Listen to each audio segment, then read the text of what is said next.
अच्छा यार, मैं हम सब ने ना एक चीज़ सुनी है कि मेडिकल कॉलेजेस में रैगिंग बहुत होती है। मतलब मैंने इनफैक्ट जब पहली बार मुन्ना भाई एमबीबीएस देखी थी तो काफ़ी अच्छी मूवी थी, बट उसमें जो एक सीन मेरे दिमाग में जो रह गया था वो उसका संजय दत्त की जो रैगिंग चलती है मेडिकल कॉलेज में, वो सीन मेरे दिमाग में अभी तक बार बार आता है। तो मेडिकल कॉलेज में रैगिंग ज़्यादा होती है या क्या है? मतलब काफ़ी सुना है कि मेडिकल कॉलेजेस की रैगिंग ऐसी होती है कि कहीं नहीं होती ऐसी रैगिंग।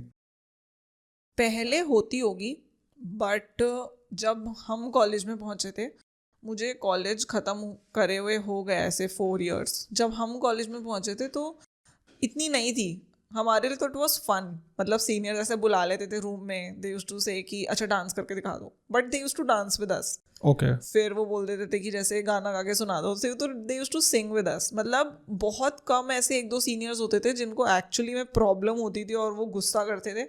बाकी तो it was a lot of fun. मतलब मुझे ऐसा लगता था कि एक मौका मिल जाता था कि हॉस्टल की सारी लड़कियां एक साथ मिल गई और फिर मस्ती कर रहे हैं। स्टार्टिंग के 1-2 महीने में वो आपको डराएंगे, क्योंकि मेडिकल कॉलेज में ना थोड़ा सीनियोरिटी का रहता है सीन। वो आपको बेसिकली तैयार कर रहे होते हैं कि लाइफ टाइम आपको आपसे ज़्यादा जिन्हें नॉलेज है, जो आपके सीनियर्स हैं, आपको उनकी रिस्पेक्ट करनी है। वो आपको सिर्फ यही सिखा रहे होते हैं स्टार्टिंग में।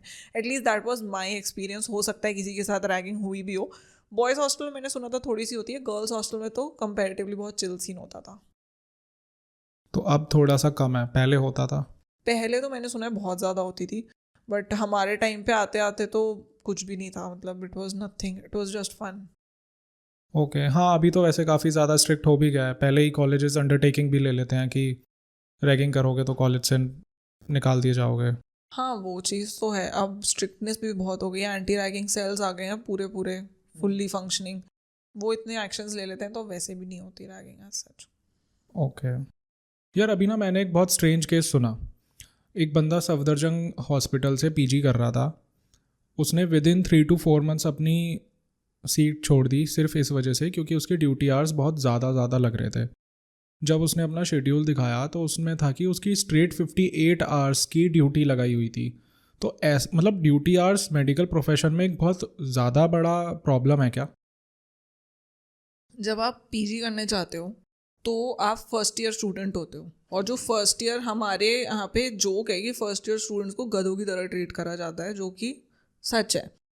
अब आपका क्या होता है कि डिपार्टमेंट है बहुत बड़ा, ठीक है। पीजी के स्टूडेंट्स कितने हैं? 12।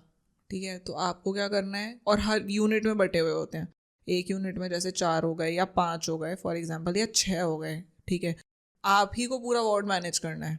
तो ड्यूटी आवर्स कैसे लगते हैं कि मिनिमम 36 आवर्स की स्ट्रेट ड्यूटी लगती है। आज मैं सुबह 8 बजे जाऊंगी, अगर नेक्स्ट डे शाम को 4 बजे मेरी ड्यूटी फ्री होगी, और उसके बाद उसके अगले दिन से 8 बजे से फिर से ड्यूटी। ये बहुत कम केसेस में होता है, बाकी केसेस में क्या होता है, स्ट्रेट 52 आवर्स की ड्यूटी है। And this okay. Is true.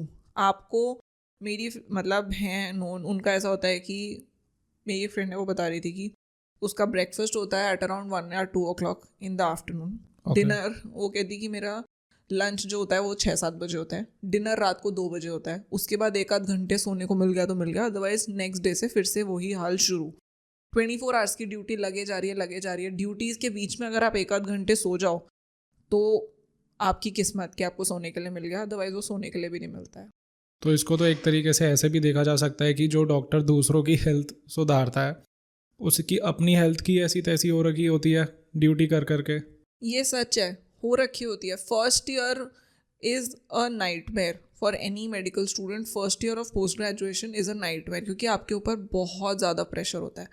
एक, मतलब I know a person, she was doing her duty. वो पूरा एक हफ्ते तक 24 आवर ड्यूटी पे थी, क्योंकि उसका तब तक बाकी के जो बैचमेट्स थे वो आए ही नहीं थे, उन्होंने सीट ही नहीं उठाई थी। उसने जल्दी एडमिशन ले लिया, तो कोई और फर्स्ट ईयर था ही नहीं उसके अलावा।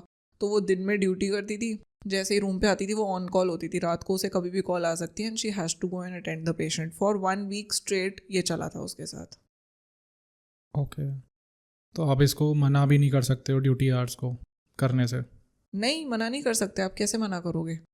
आपके पास ऑप्शन ही नहीं है मना करने का। अगर आप मना करोगे तो कौन करेगा? पेशेंट को कौन देखेगा? आपको पता होता है कि आपका एक ऑब्लिगेशन है कि पेशेंट को कौन देखेगा। पेशेंट को भी आपको ही देखना है, तो इस वजह से आप मना नहीं कर सकते ड्यूटी करने के लिए।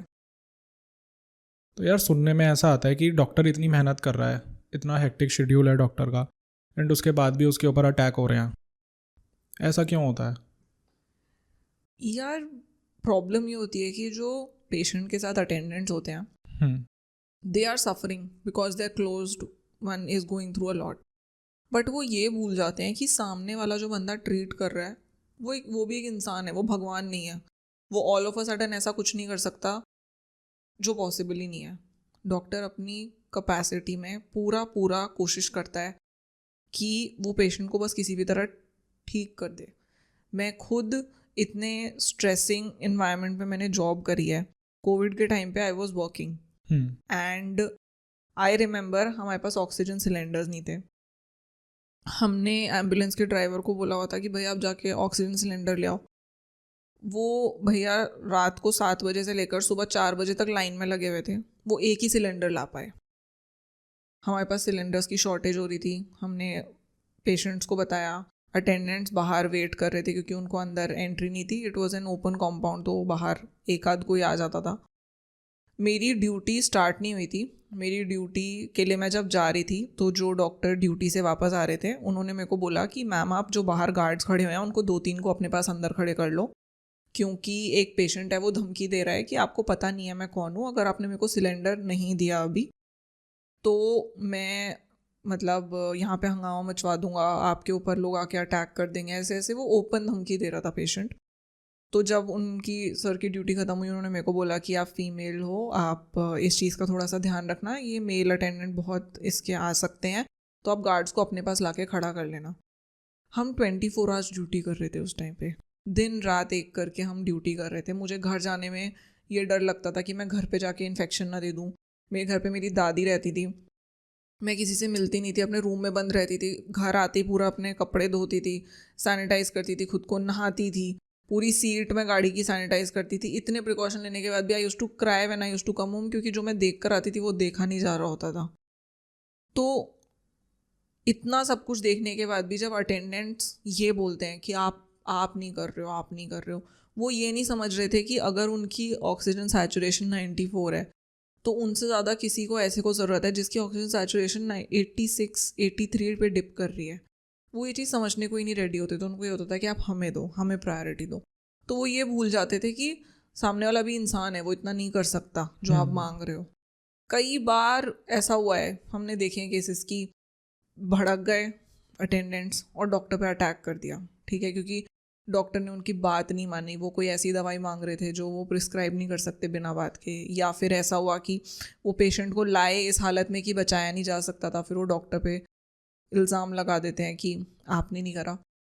ऐसे बहुत केसेस भी होते होंगे जहाँ डॉक्टर की गलती होती होगी शायद, बट उन कुछ एक आध केसेस के चक्कर में काफ़ी बार ऐसा डॉक्टर्स फंस जाते हैं जो बेचारे सच में अपनी पूरी मेहनत कर रहे हैं बट उनकी कोई सुनता नहीं है। हमारे कुछ ऐसे कॉलीग्स थे जो इतने रिमोट एरियाज़ में थे जहाँ पे पीपीज़ थी ही नहीं। वो लोग क्या करते थे कि जो लिटरली ऐसे स्टाफ्स की भी फ़ोटो आती थी कि उन्होंने बाल्टी में आंखें बना के कट करके उसको पहन रखा है ताकि उनको इन्फेक्शन ना हो। प्लास्टिक के गार्बेज बैग्स जो होते थे सैनिटाइज्ड, उन गार्बेज बैग्स को पे आंख बना के और मुंह बना के दे वर वेयरिंग इट, टेप करके उसको पहनते थे और फिर वो ट्रीटमेंट कर रहे हैं। अब इस चीज़ का बाद भी अगर आपको ये चीज़ नहीं समझ में आ रही है कि आपके लिए करा जा रहा है, और ऐसा नहीं है कि हमें कोई बहुत रिकग्निशन चाहिए उसके बाद कि आप हमें मानो, बस डिसरिस्पेक्ट मत करो। ओके अच्छा, तो ये तो जैसे एक बात हो गई कि पेशेंट को फैसिलिटी पसंद नहीं आई, ठीक है। एक दूसरा केस ये भी आता है कि डॉक्टर ने कुछ गलत ट्रीटमेंट दे दिया पेशेंट को, उसकी वजह से भी काफ़ी बार अटैक्स हुए हैं।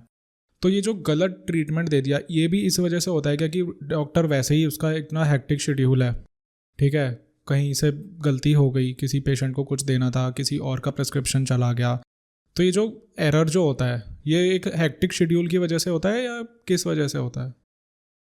और इस वजह से भी अटैक्स होते हैं? दो चीज़ें होती हैं। एक तो होता है कि इतने डॉक्टर्स ही नहीं प्रोवाइड कर रखे होते। प्राइवेट हॉस्पिटल में अगर आप जाओगे तो वो ये बोलते रहेंगे कि हमारे पास डॉक्टर की शॉर्टेज है, डॉक्टर की शॉर्टेज है। जब आप उनसे सैलरी मांगने जाओगे तो वो बोल देंगे कि नहीं नहीं हम पैसे नहीं दे सकते, पेशेंट उनके पास पूरे आ रहे हैं, बट वो पैसे देने को रेडी नहीं होते। आप या तो इतने पैसे दो और इतना मेडिकल स्टाफ आप रखो अपने पास कि कोई भी डॉक्टर ओवरवर्क ना हो। मेडिकल स्टाफ की कमी की वजह से क्या होता है, डॉक्टर ओवरवर्कड होता है, डॉक्टर के साथ साथ जो उनके साथ नर्सेज काम कर रही होते हैं या अदर स्टाफ काम कर रहा होता है वो भी ओवरवर्कड होते हैं सबके सब। तो गलती किसी भी पार्ट पे हुई हो सकती ओवरवर्कड होने की वजह से। तो बात ये होती है कि बट ये बहुत कम होते हैं ऐसे केसेस। मैंने प्राइवेट में भी काम करा है, मैंने गवर्नमेंट में भी काम करा है। मैं आपको बता रही हूँ कि हर कोई अपनी जॉब को लेकर इतना सीरियस होता है क्योंकि उनके ऊपर जो लोग उनको मैनेज करने के लिए बैठे होते हैं ना, उनकी एक ही प्रायोरिटी होती है कि आप यहाँ पे लाइव्स हैंडल कर रहे हो। हर दूसरे दिन हम यही, किसी से छोटी भी गलती हो जाती थी तो हमें यही डांट पड़ती थी, या मैंने स्टाफ को डांट पड़ते हुए देखी कि आप लाइव्स हैंडल कर रहे हो, बी सीरियस, नहीं हो रहा तो चले जाओ। सीधी सी बात है, नहीं हो रहा तो चले जाओ। तो जब कोई मेडिकल फील्ड में आता है ना, चाहे वो नर्स से लेकर कोई डॉक्टर हो, वो उसके दिमाग में ये चीज़ होती है कि हम यहाँ पे एक गलती और किसी की लाइफ की बात आ जाती है।